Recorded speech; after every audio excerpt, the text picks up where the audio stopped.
Everybody, to the NFL show on the Grueling Truth Sports Network. The NFL show is brought to you by pathofpurity.direct. Make sure you go there to get the highest quality CBD, all organic, and you can get it 2 months supply for the price of 1 month. Make sure you check out pathofpurity.direct. All right, guys. I'm your host, Mike Goodpastor. No, you don't have a question. I do. Is the NFL pure? Nothing's pure except for path of purity. Isn't the NFL pure? No. The only thing that's pure is path of purity. Okay. All right. I want to welcome my co-host. It's not the guy that just talks out of turn. It's the guy that's professional. Sam Teets. How you doing, Sam? I'm doing great, Mike. How about you? Oh, I'm fine. And next up, 1981. He sat on the bench most of the time. Steve Risley from the Indiana Hoosiers. Sam, are you getting paid? No. You've been paid. We said you're professional. You've been paid. I paid you before, Sam. You did. You paid me $50 one time back in September or October. And then we got demonetized right after. I've been here like over 5 years and I haven't seen a damn penny. Well, you haven't added anything yet, so I'm waiting. Well,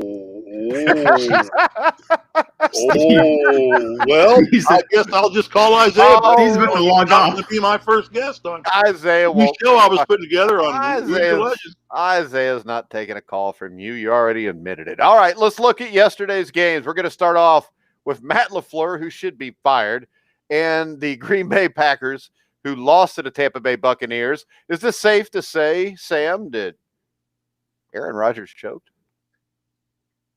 I mean, I don't know. There's a lot of other things that went into this game. Aaron Rodgers, 33 for 48, 346 yards, 3 touchdowns, and an interception. So Rodgers himself doesn't have a bad game. They couldn't run the ball all day long with any of the 3 running backs they had. They couldn't run the ball. You have a ball that's dropped in the end zone on a 2-point conversion because it's tipped. Green Bay Packers receiver drops it.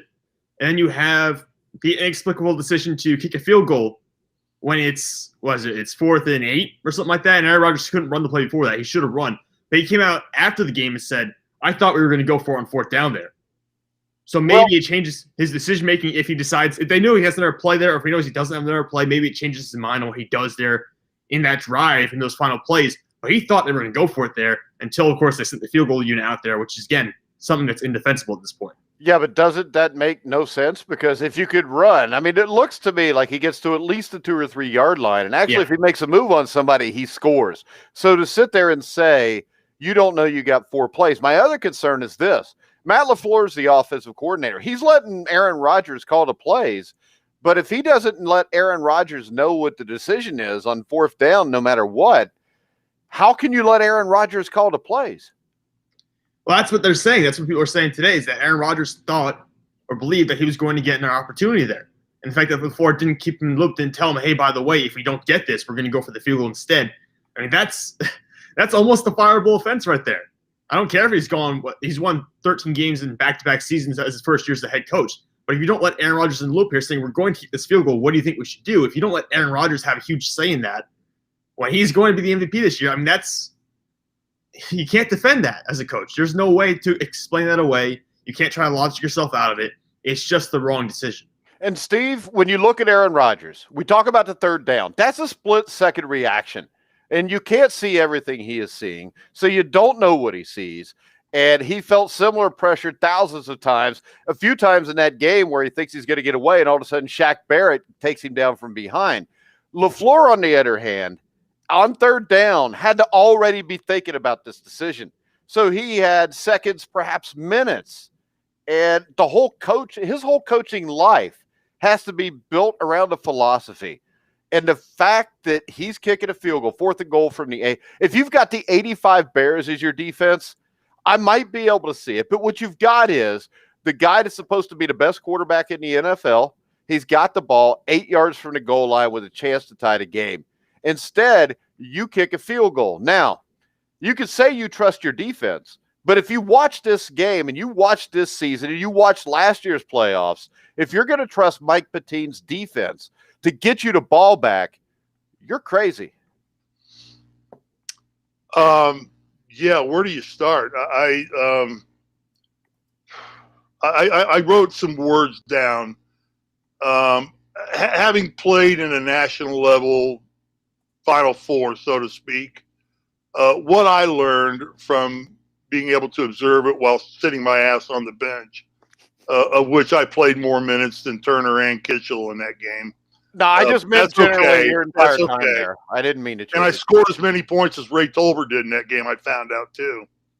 So there you go. You just But found that out? anyway, what games like this come down to are two things really: execution, which, face it, Rodgers nor the Packers executed very well. I think, Sam, didn't Rodgers get sacked 3 times in the first half? He was under pressure quite a bit. I don't have the numbers in front of me, but Yeah, I do remember him going down at least I twice made in the a mental first half. note of that. And then He was sacked at least twice in the first half. And then it's execution. And then, Mike, who was the MVP of the tournament in 1981 when we won? Isaiah Thomas. No, he wasn't. Yeah, he was. No, he was not. Who was then? Bob Knight. Okay. He didn't win the MVP, so sorry.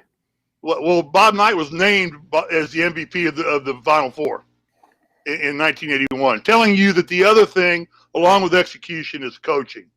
I would say that the Packers failed miserably on both fronts. And then because of that, I thought they just pulled a choke job.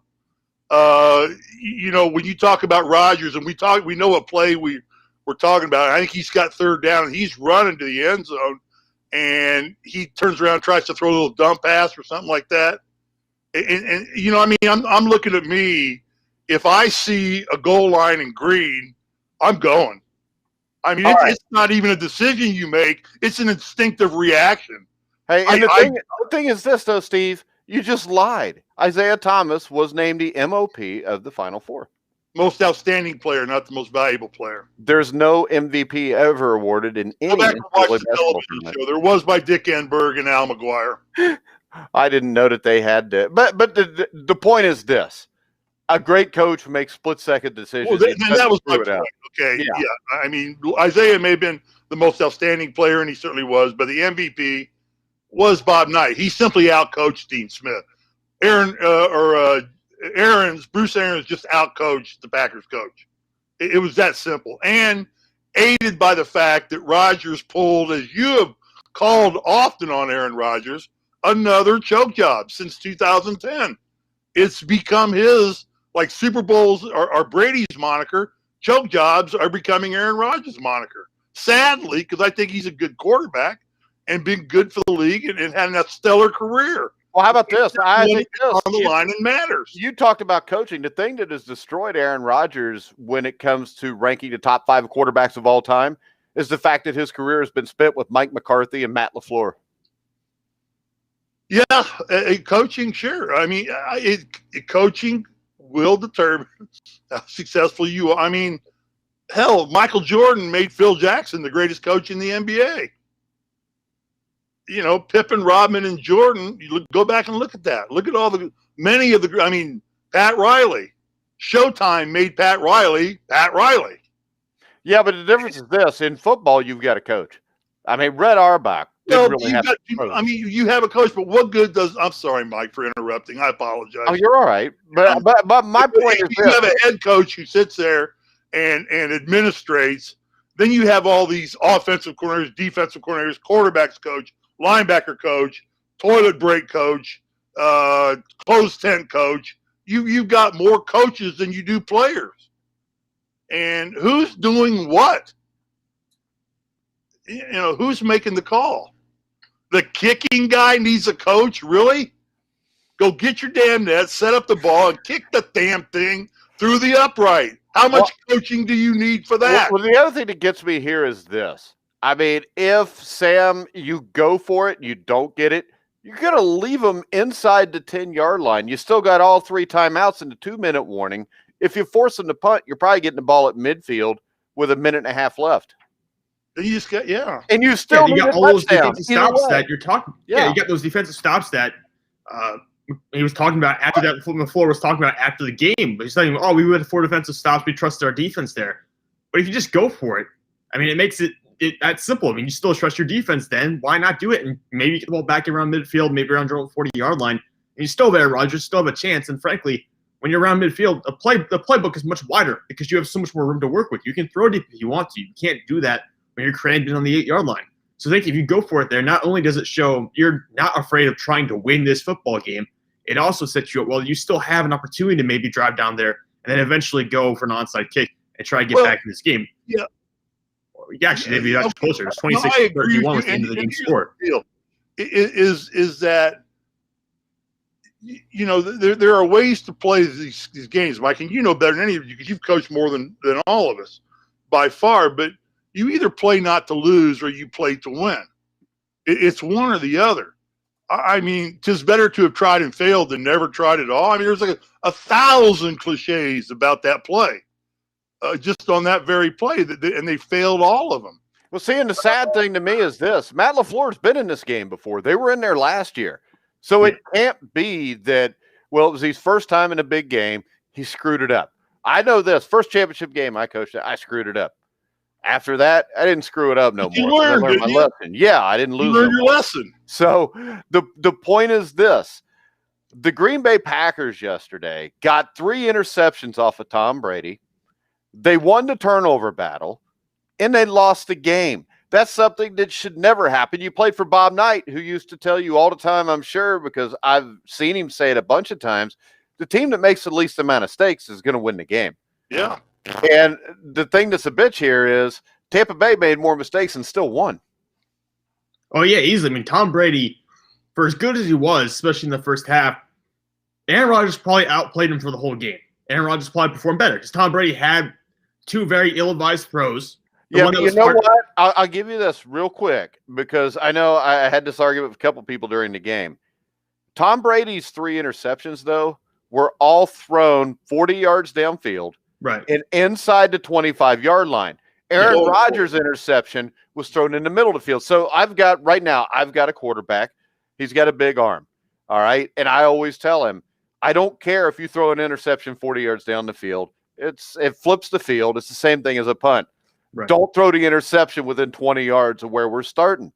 We can overcome you throwing a deep ball. I mean, on the one, it was 3rd down. He's getting blitzed. He threw it up. It's as good as a punt.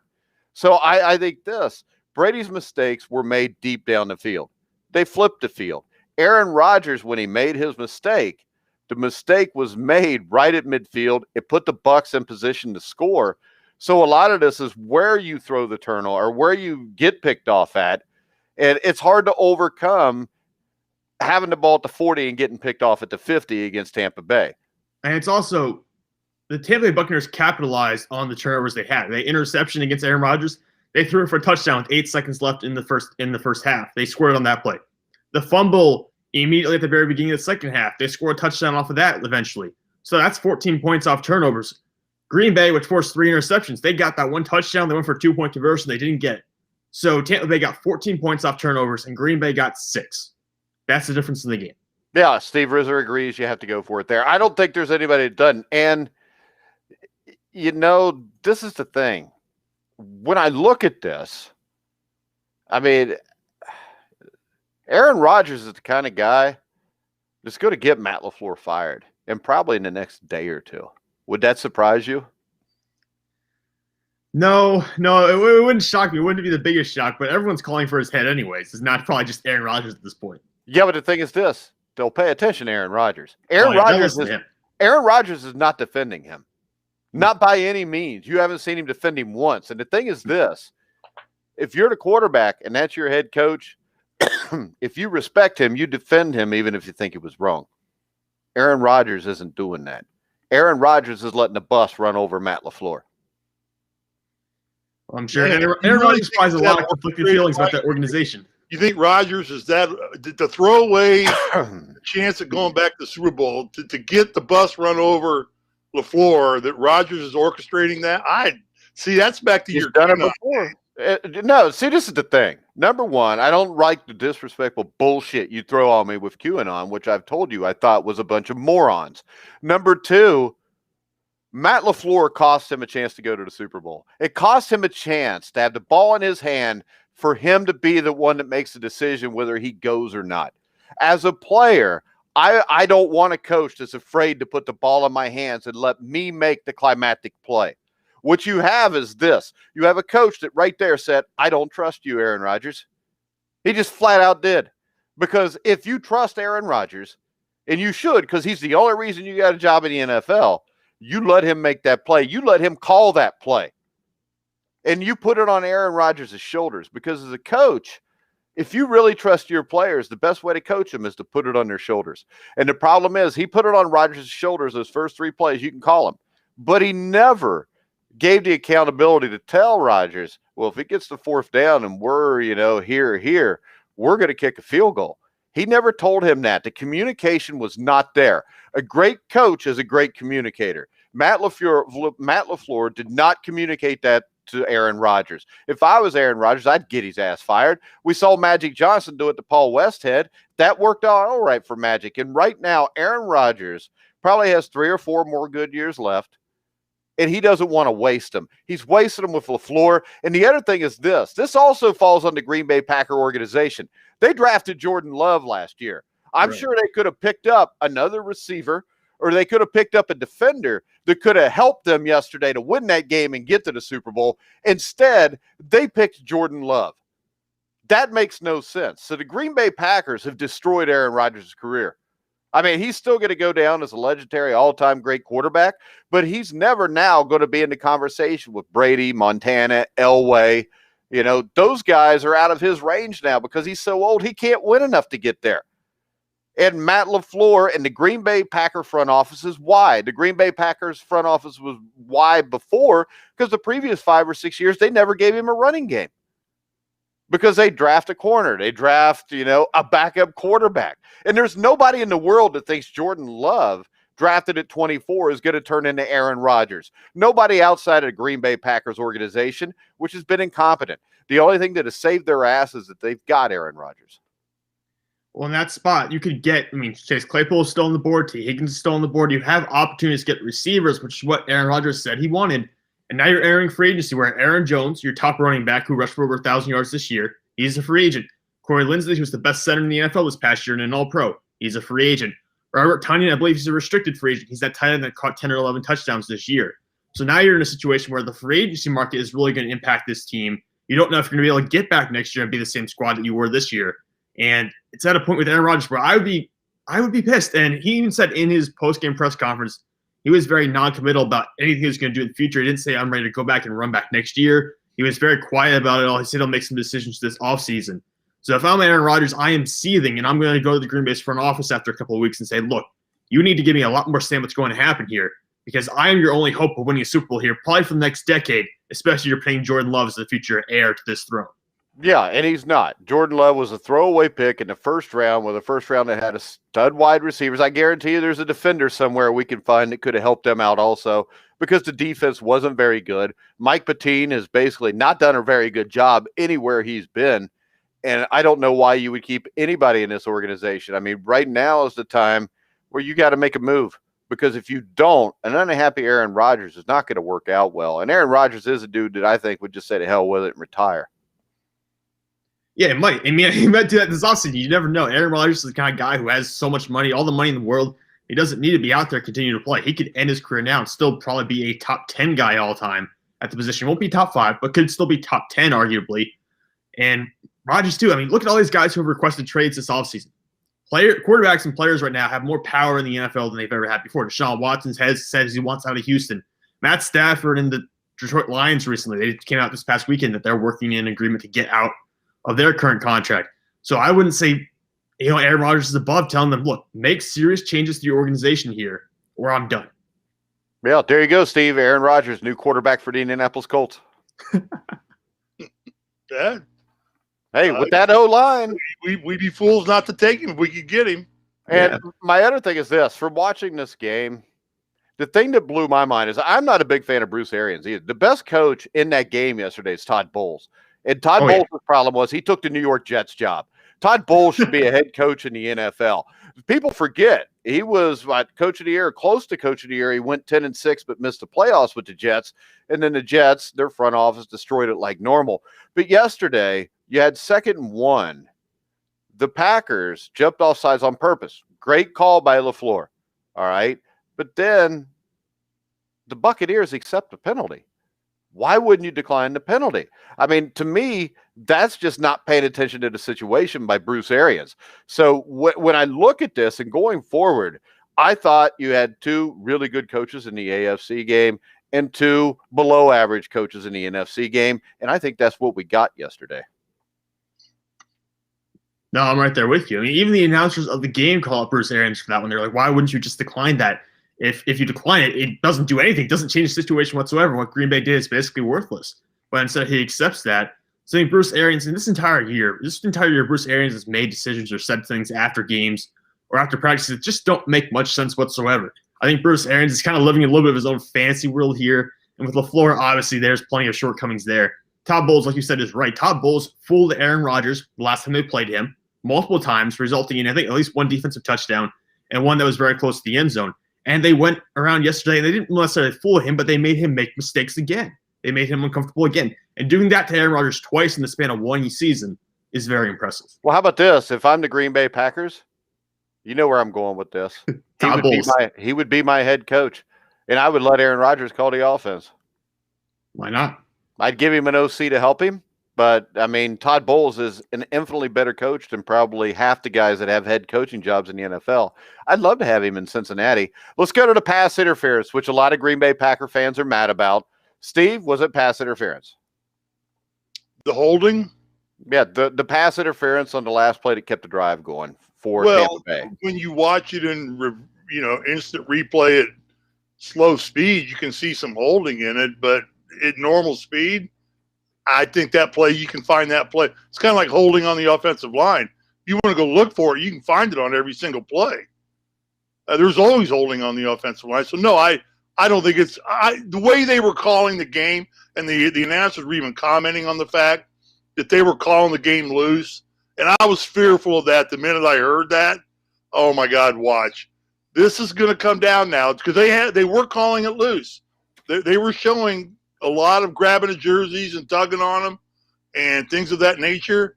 And then you come down, and here's one play that maybe changes the perception and the outcome of the game, and it's totally irrelevant to the way they've been calling the game before. So it was a bad situation all the way around. I would have just preferred they not called holding on the play and not called pass interference and let them play. But it was pass interference. Yeah, it was. But they hadn't called it that way all game. But I know. I sound not think as intelligent as you. That's just how I would see it as a fan sitting there going, man, you haven't called this all game. Why are you getting stupid on me now?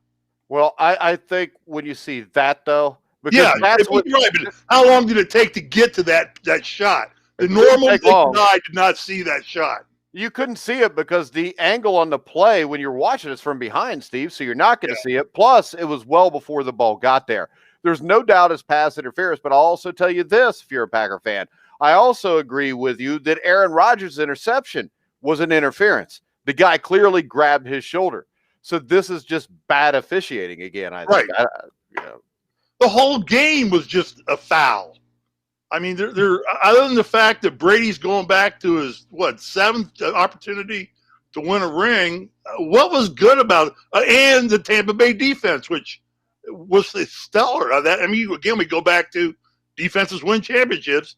Here you go. I mean, it was their front seven, and especially the linebackers, Devin White and Levante David, and people forget they're missing both safeties. But when you watched that play happen the first time, you didn't see that tug until they got the right angle, slowed it down. So I questioned whether the referee had the opportunity to see it. And maybe I guess he did. Like there's multiple. The way the referees are angled, it's much different than the way the cameras angle at from like TV. So we won't see that because we're looking at it from the back of the play. But the referee is looking at it from. You got a guy behind there that can see that. Yeah. You got a guy over here that can see that, and they saw that. I know. I'm just of that, and we could get into a real pissing match on this. I don't want to go there. Just to say, this is why I'm not a big proponent of, unless it's a black and white call, to do instant replay. Period. Huh? You live and die with the call, and that's always been a part of sports. Officiating questionable calls, and if it's black and white, was his foot out of bounds or not? That's black and white. Either yes, it was, or no, it wasn't. They didn't Yeah, but there wasn't review. replaying this one. Yeah, they This don't was- review the pass interference. Yeah, this was just the call in the field. Yeah. So, Okay. but But yeah, in the end, yeah, it was pass interference. He's tugging on his jersey all the way through. By definition, it is.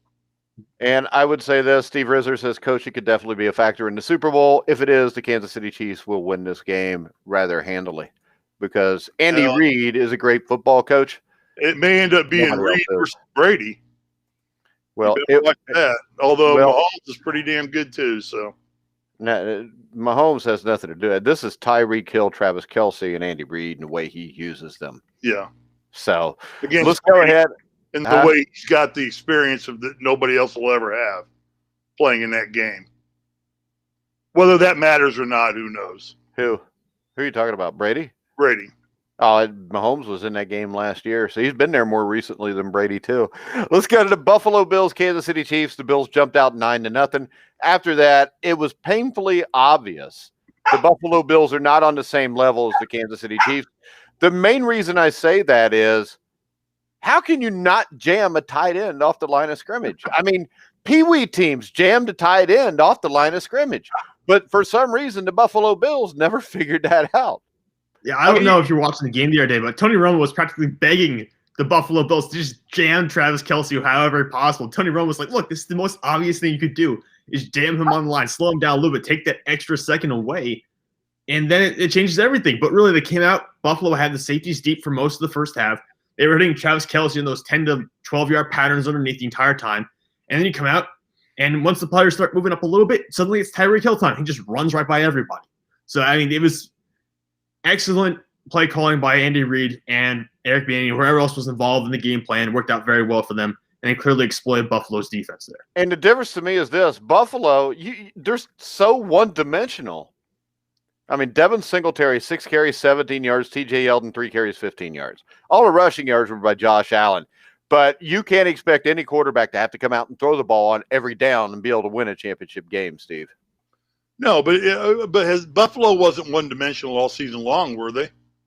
Well, Moss was their best running back, but really, did he gain 1,000? I don't think he did. He was hurt most of the year. But this is a team that to me is too one-dimensional, and they can't cover a tight end. Those are two very bad things. Tight end is obvious. I mean, I think everybody who knows anything about football saw that. But to say that that Buffalo's one-dimensional, I would have to go into it and look at it from, did they perform like this all year long? Yeah. Did you watch them against the Colts? And did Kansas City just take him out of that game? Did you watch them against the Colts, Steve? Yeah. Okay. They didn't run the ball. Well, they went like 20 plays in a row throwing the ball. The next game last week, I think they only ran the ball like 8 or 9 times. They didn't need to. They were picking our deep secondary apart. But the thing is this, whether you need to or not, running the ball is, to me, a huge thing on whether you're going to win a game or not, especially win a championship. And when you look at the Chiefs. And it seems to me Allen ran all over us too. Well, Allen didn't really run the ball much there. He did yesterday because he's the only one that could get anything. Darrell Williams, 13 carries, 52 yards. I mean, the Chiefs ran for like 110 yards. Not great, but you have to respect it. And you don't have to respect the Bills running the ball. And if you don't, the way they play man coverage is great. But the problem is, if there's no threat of the run, that man coverage becomes even better, Sam. When we saw it with Stephon Diggs, I know he finished the game with 77 receiving yards. I'm pretty sure about 40 of those came in the fourth quarter after the Chiefs already had a 3-score lead. So they had Stephon Diggs basically covered and blanketed for most of the game. He barely got outside there. They had maybe one big play for 34 yards. Other than that, Stephon Diggs is basically a non-factor in this game. The year was John Brown. He was out there at all. So really, they did a great job, the Chiefs did defensively, of managing Stephon Diggs, who was supposedly the only really unstoppable piece in this offense. You contain him. The running game's a non-factor. And Josh Allen just forced him to make a couple of mistakes. He almost got intercepted twice in the first quarter, but luckily got away with some bad throws there. Yeah. So when I look at this, I think the two best teams, the two most complete teams in the NFL are there. I don't think there is a complete team in the NFL, though. I think a lot of that comes from parity. And I don't think this has been a very good season for the NFL, quality of play-wise. Am I wrong there, Steve? No, I don't. It's not what I would call a banner year of great games, plays, execution, coaching decisions. No, it is not. There's been a lot of outside influences and factors. I mean, COVID taking players away.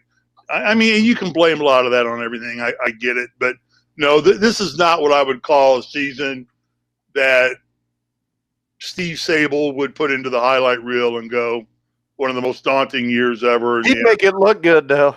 He would voice it very good. Get John Facenda in there. Yeah. It'd be like Super Bowl 12. No, I have this feeling that the NFL is going to be very happy in 2 weeks, Sunday at about 9, 10 o'clock at night when it's all said and done.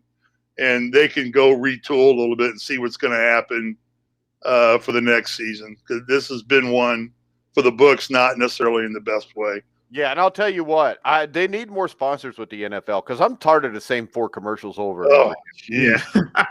I mean, Yeah, I never even knew who The Weeknd was before. I still don't want to know who The Weeknd is because that song they play repeatedly sucks. I'm tired of watching Baker Mayfield turn the lights out in Cleveland Stadium. I don't find it funny after the 5,000th time. I mean, it's the same regurgitated commercials. Mike, it's old. What? Mike, we turned on the off channel. We turned on the movie Giant with Rock Hudson, Elizabeth Taylor, James Dean. And that's a 4-hour movie. And we just, when the commercials came on, we flipped back over and watched Giant, which was James Dean's last movie before. I'm not even going to ask Sam if he's seen it. Oh, I No, know. I haven't. Because I haven't seen it either. It's a classic, epic saga. Is it really? About what? What's it about? Maybe that'll be more interesting than what we're talking about. Let's get back on football. Okay. It's more important than what the movie's about. Go look it up. I was willing. You can Google it real quick. I will say this: the big takeaway, the biggest problem potentially for Kansas City going into the Super Bowl will be left tackle Eric Fisher's health. He had an Achilles injury, I think, in the third quarter, somewhere in the second half. Was not able to return. He looked very upset on the sideline, and Andy Reid said it was not looking very positive after the game. So I'm assuming that this Achilles injury for Eric Fisher will probably. I read like a half hour ago that he was not going to be available. Yeah, he won't be available for the Super Bowl, and who knows how it'll affect his offseason. But that's a huge blow for them. They were already without right tackle Mitchell Schwartz, was an All-Pro. Eric Fisher has been a pretty solid left tackle this year, so I think losing him is going to have a big impact, especially against a Tampa Bay pass rush, which abused David Bakhtiari's replacement in Green Bay just yesterday. Yeah, and I'll tell you, when I look at this, I know that the Chiefs are really good in man coverage, but if everybody's healthy, do you really trust the Chiefs secondary to stay with Mike Evans, Chris Godwin, Rob Gronkowski, Scotty Miller, and perhaps even Antonio Brown? No, someone's got to get free, right? Tom Brady throwing him the ball. Yeah, but the problem is this. Tom Brady has turned the ball over more this year than he ever has.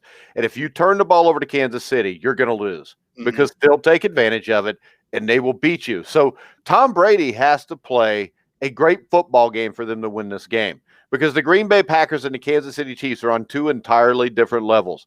This Kansas City Chiefs team with Tyreek Hill, McCurl Hardeman, Travis Kelce, those are weapons. Tampa Bay has weapons too. But Patrick Mahomes is better than Tom Brady. Not for his career, but right now. Yeah. Unless he, doesn't go to somebody else's house and sleep there again like he did when he first moved to Tampa. Went to the wrong house and busted into somebody's house. He thought it was home they had just bought. Don't you remember that at the beginning of the year? Oh, he was trying to go visit Byron Leftwich, he's trying to visit Byron Leftwich, one of the coaches for Tampa Bay. He went to the wrong house. Somebody else's house. Yeah. Didn't go to Leftwich. And the other thing is this. Todd Bowles actually worked for Andy Reid when both were in Philadelphia. Maybe that gives him a little advantage. I think this. I think Kansas City is probably the better team. But when I look at this, the way they match up, Tampa Bay can win this game. Because you got Shaq Barrett coming off the edge. Vita Vea is a huge upgrade in the middle for Tampa's defense. And then, they may be able to cover Travis Kelce with a linebacker because Levante David, one of the better cover linebackers in football. My question is, I still worry about the secondary. I think if Tampa Bay wins this game, it's got to be 45-40. Yeah, there's got to be points put on the board here. I mean, really, looking at what you can do with Tyreek Hill and McCole Hardman, the speed they have there, I'd be concerned because, yes, they match up very well. Tampa Bay's defense front matches up very well with what the Chiefs are doing. But all you need to do is send Tyreek Hill sprinting down the field with that 21-mile-per-hour speed, and suddenly there's a mismatch there. Even if you have safety help over the top, it's going to be very hard for any corner to deal with that. So I think there's a chance here that this opens up, becomes a track meet very early on in the game. Yeah, and the other question with Tampa Bay's defense is, are they going to blitz? Because Todd Bowles loves to blitz. They blitzed fifth most in the NFL at almost 40% this year. But Mahomes led the league in QBR against the blitz, 96.8. That's probably part of the reasons why he was only blitzed 21% of the time. But the one thing about Tampa Bay is I think they do have the defensive front and the linebackers to maybe get after Mahomes without blitzing him.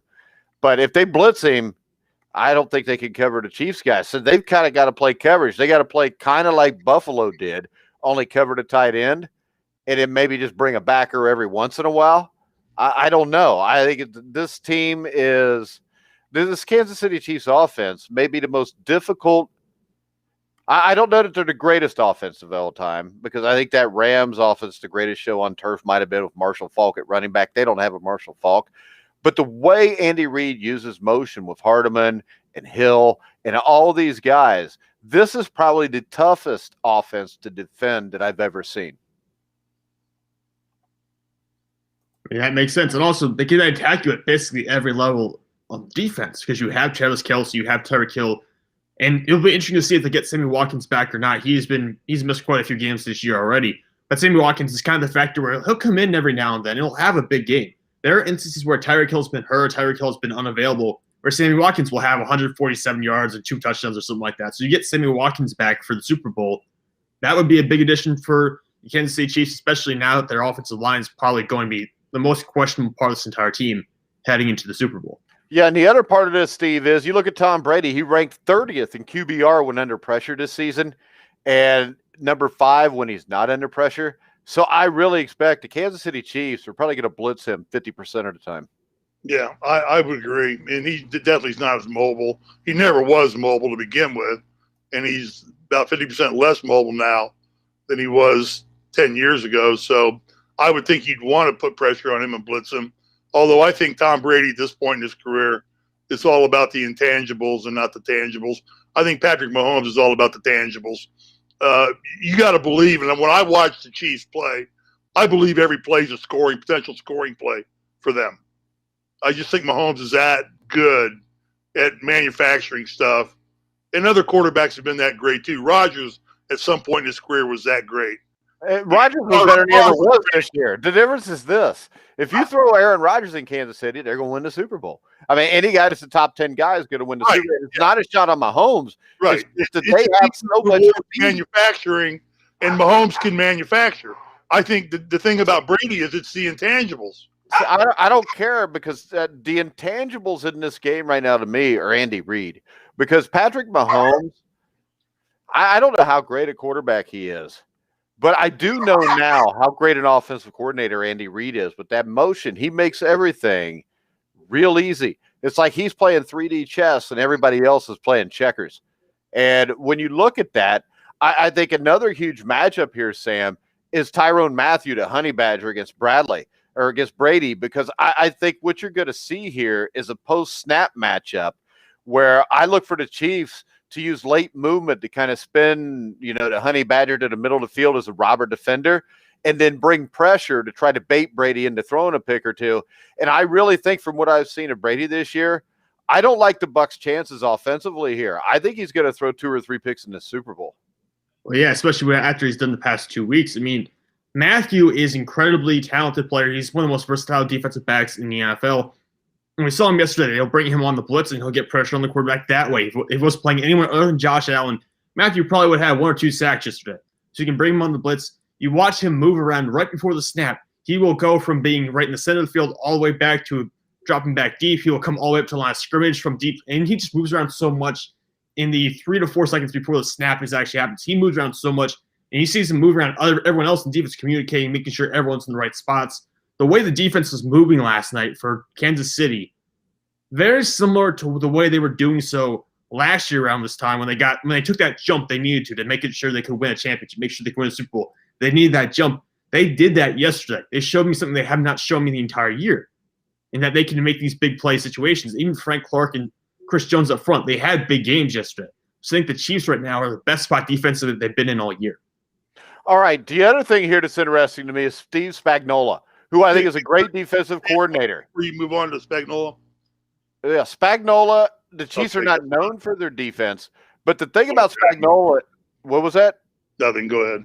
Oh, but the thing about Spagnuolo is, as the Chiefs defensive coordinator, at the end of the year last year, they were as good as anybody. This year, they stymied Derrick Henry. You know, yesterday they shut down the Bills offense. They shut down the 49ers last year, and it's been 13 years.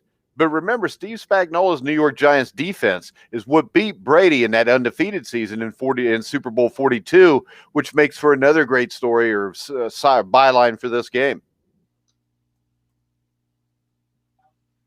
Yeah, if Steve doesn't want to jump in there, I'll hit that. Like, he is going to be a huge factor here. So we talked about Todd Bowles on the other side. Todd Bowles is a great defensive coordinator, obviously, and should deserve to eventually get another head coaching job. Steve Spagnuolo, I don't think Steve Spagnuolo is going to be a great head coach, but he's a great defensive coordinator. And so what we've seen in the past couple of weeks, the way he's handling coming into the playoffs, like I said, Chris Jones and Frank Clark being healthy and just kind of hitting their peak right now, hitting their stride. This is a phenomenal opportunity for the Chiefs, and the way they've used the safeties, Tyrann Mathieu and Daniel Sorensen, and also Juan Thornhill, the way they've used them in coverage and as blitzers, it's been incredible. It's been fun to watch this year because you never know who's coming on what given play. So I think the Chiefs' defense right now, they're throwing a lot of stuff at everywhere. They just can't determine right now. They're throwing a lot of things at offenses, and those offenses have no answers. All right, Super Bowl point spread right now, Steve. Is it 3.5 points? And the Chiefs are favored. Do you think that point spread is accurate, or do you think it should be something different?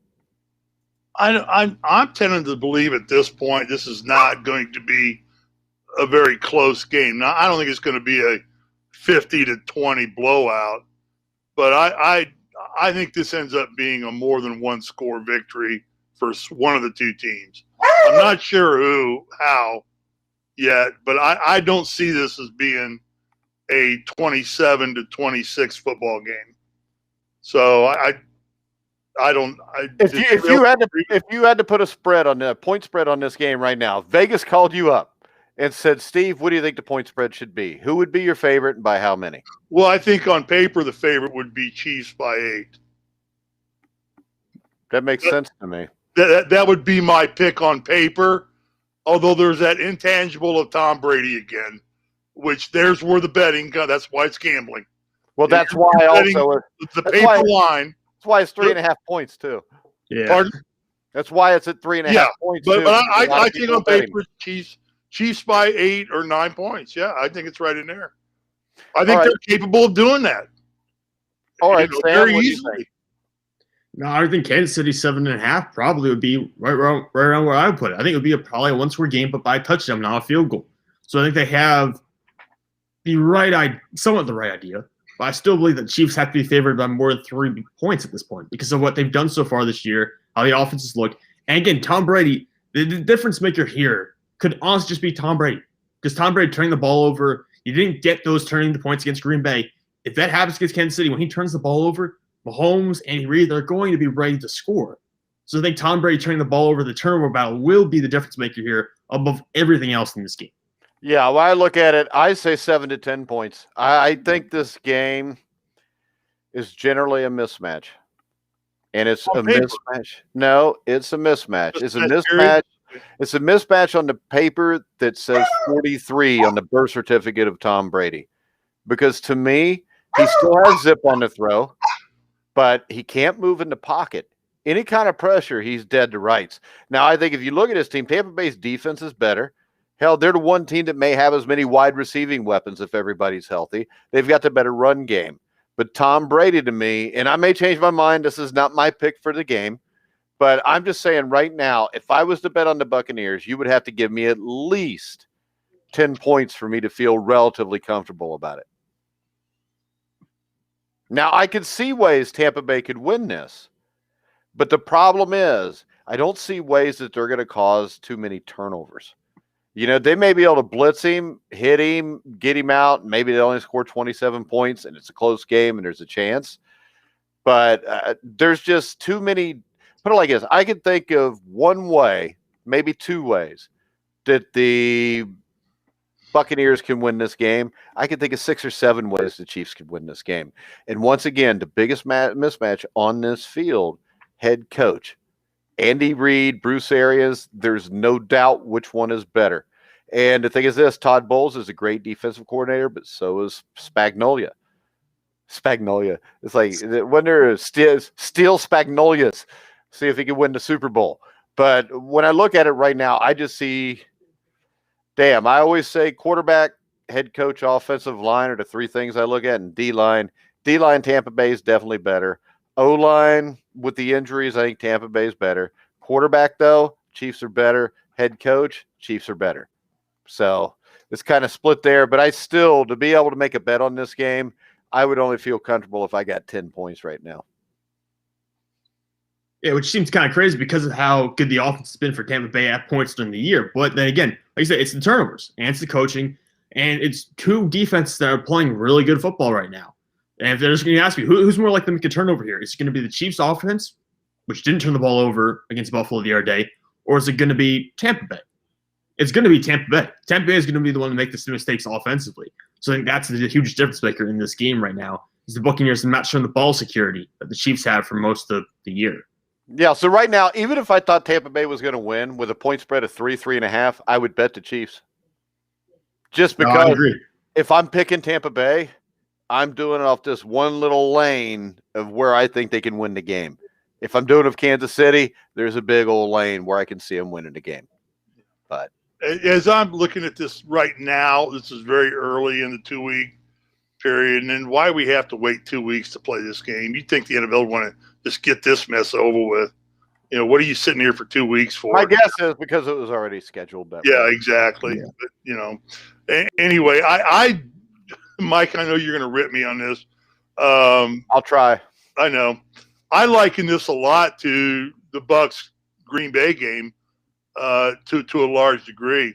I think Tampa Bay is Tampa Bay, and I think the Chiefs are a much better version of the Packers, but it's kind of the same thing. I mean, Mahomes is more susceptible to having a miscue than I think Brady is.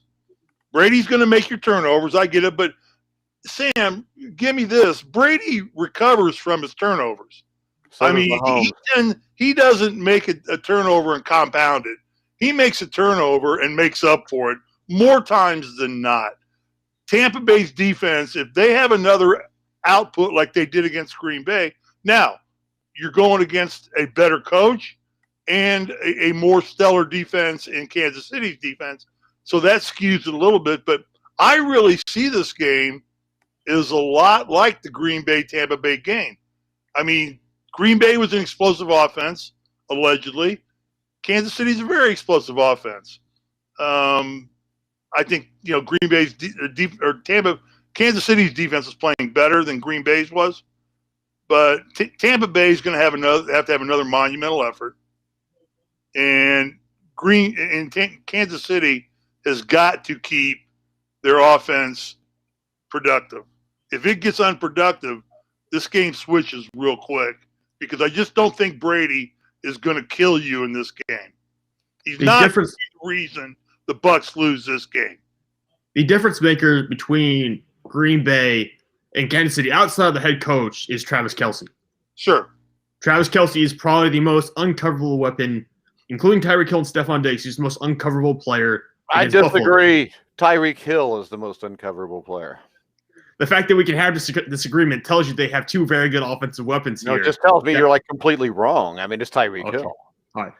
For Mike, it's always about who's wrong and who's right. I believe you picked Buffalo to win this game, sir. I don't know why you wouldn't play nickel coverage and put your best corner in the slot on him.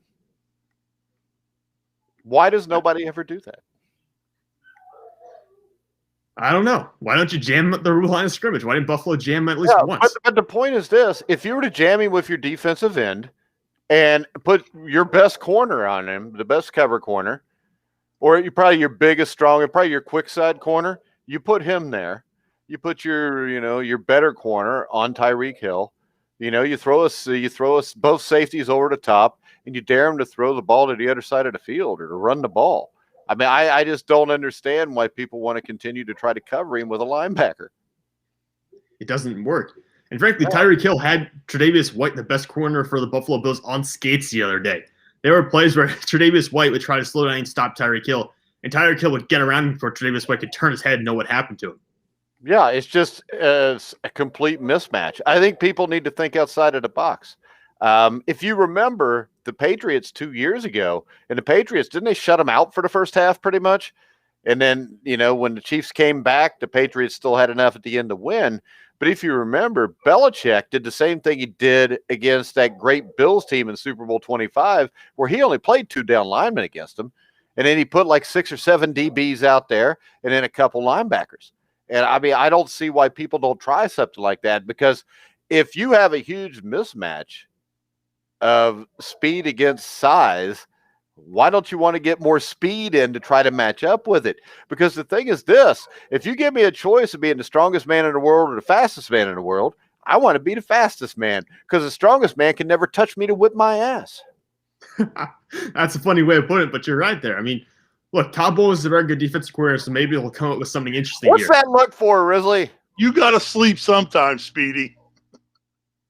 Not really, I'll because find your ass. this is the thing. You won't, because your ass will be too tired. You'd have done drop to your knees and beg me to stop running. And then I'm still fast. Tortoise in the hair. I'll let you run your ass off, get tired, and I'll just go plodding along. This is the thing. I don't think you're anywhere near the strongest man in the world, and I wouldn't run. Oh, from you your said ass, if you were. big head. What there, Sam? What were you saying? Yeah, go ahead. I was just going to say, Todd Bowles, you're right. He has to get creative, and he's done it in the past, though. I mean, he's outsmarted Aaron Rodgers twice now. So maybe he can do something here. Then again, Andy Reid, it's Andy Reid versus Todd Bowles. That's going to be quite the chess match. Yeah, and really, he's also out. Matt LaFleur drew up the offense. So it wasn't totally Aaron Rodgers that he beat, but it was fun to watch Aaron Rodgers get beat. I can't help it. I don't like the guy. He just seems like a jerk. But I'm sure Tom Brady is too. They probably all are, because they're all millionaires and don't give two shits about anybody watching. But what the hell? All right. Any final words before we wrap it up, Steven? No. Sam? No, we got everything we need to for today. All right. And you want me to break down Steel Magnolias? How about this, Steve? What you need to do is watch the last episode of the Sam and Sam show, because McGinnis has dyed his goatee and it looks orange. Oh, no, I can't do that. You have to, because it's funnier than hell. Did he get a tattoo? It says mom on it or something? That's coming next. All right. Guys, make sure you check us out on Rockfin. We'll have an exclusive video, NFL video later on today that Sam and Steve don't want their name attached to. Make sure you check out the Path of Purity, pathofpurity.direct. You get 2 months for the price of one. So it is actually absolutely organic. It's the best CBD out there. You take it, it immediately gets into your bloodstream, and it time releases over the next 12 hours. So make sure you check out pathofpurity.direct. And for now, we'll be back to talk about something at 1 o'clock tomorrow. Is that an isoosmotic pump distribution, or is that a timed release distribution? It's time release. I just said that, Steve. Isoosmotic is time release as well. Yeah, but I just told you it was time release. Delivery system. Well, it's because you worked for Pfizer and murdered people with your drugs and bought off politicians for years. But that's all right. I still love you. Find that out, whether they're using an isoosmotic pump or... You know what I think you should find out, Steve? No, go ahead. No, I'm not going to say it because it would be rude. No, go ahead. My dad told me never speak to your elders in a bad tone. I can take it. Don't worry about it. You're my elder. I've got Landon Turner on IU basketball radio ripping me right now, so go ahead. Why? Because I ripped him last week. Yeah, but you know what? If you guys got in a foot race, you'd smoke his ass. No, those things are wheelchairs are pretty fast. What were you going to say? Go ahead and say it. All you got to do is knock him out of the wheelchair, then he'll just crawl. And you can run. What were you going to say? I don't even know by now. Hell, I can't remember what I'm saying by now. The interesting thing is how more and more people listen, the more I can't think of what I was going to say. So All right, what's our topic? You're going to have nothing to say and they'll listen. What's our topic tomorrow, Sam? Do we have a topic? I don't know. Do you want to pick landing spots for all the quarterbacks that are going to be all over the place this offseason? I know you don't want to, but. Oh, I don't want to, but we can, I guess. Do you want to do that with us, Steve, so you can talk about who the Colts are going to get? No. Okay. See, Steve's allowed to say no. I'm not.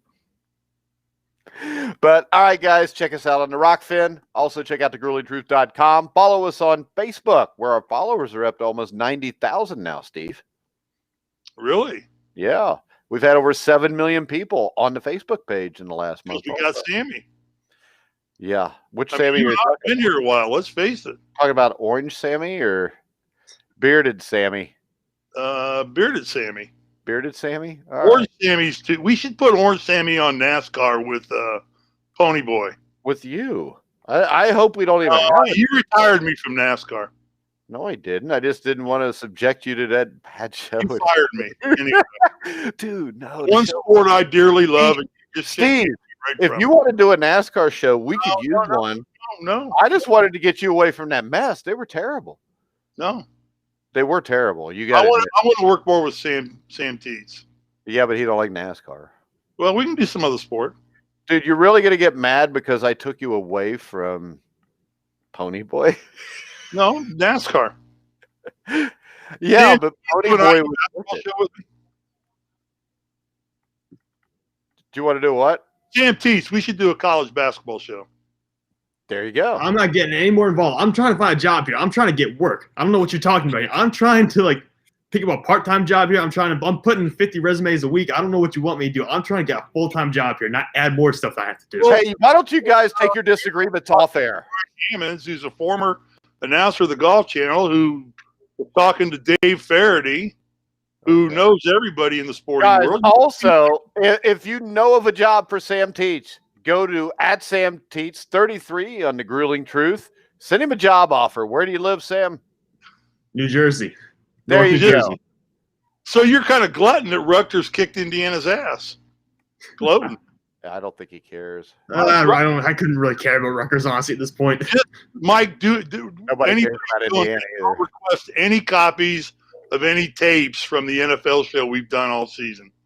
That's surely to get Sam not hired. Well, not the shows you're on with us, but okay, I'll take credit for that. Or blame. All right, guys, you can follow Steve Risley at @SRisley34 if you've got nothing better to do, and you can tweet to him about the Giant movie with James Dean. Good movie. Okay, go watch it, Sam, and then tell me how it is, and I'll watch it if it's any good. All right, guys, we'll be back tomorrow to talk about landing spots for quarterbacks, and by then, probably who could be the next head coach of the Green Bay Packers. But Aaron Rodgers will be on with us to discuss that. But for now, we're going to go ahead and wrap the show up. For Steve Risley, Sam Teets, I'm Mike Goodpaster. You've been watching and listening to The Grueling Truth. We're the